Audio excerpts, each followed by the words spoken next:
навистина значајна сообраќајна артерија која што не само што поврзува две соседни земји, кои во овој период покажаа дека капацитетот на размена на стоки, луѓе и идеи меѓу овие две земји секој ден покажува тренд на покачување не само меѓу овие две држави, туку таа е една главна артерија која што за овој крај, па и за целата држава исклучително многу значи. Овој патен правец е еден од најфреквентните по мои сознанија.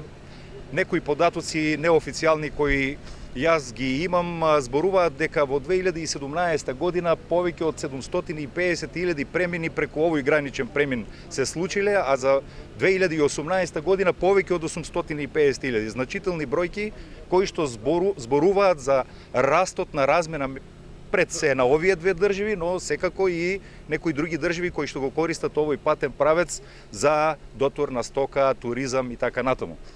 Мислам, добро е што во ова време еве владата се одлучи да го рехабилитира овој патен правец. Долги години се зборуваше овој патен правец, е многу одамна направен.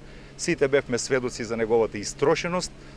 Долго време луѓето го бараа не само од овие општини кои што гравитираат непосредно до овој пат, како што се Новосело, Босилово и Струмица, но ова е влез и за целата наша држава. Овој пат одигра една значајна улога во некои поранешни времења кога скоро целиот обем на стоки се движеше по овој правец и нормално при таква експлоатација интензивна на некој начин се амортизирал. Ова ќе биде, мислам, значајно нешто за целиот овој регион и за целата држава и еве јас го поздравувам овој потек на нашата влада, на нашето министерство, зборувајќи за локалното значење за нашиот крај. Меѓутоа еве слушнавме дека во тек се и рехабилитација на многу други патни правци за кои што верувам ќе добиете информации и од другите мои колеги.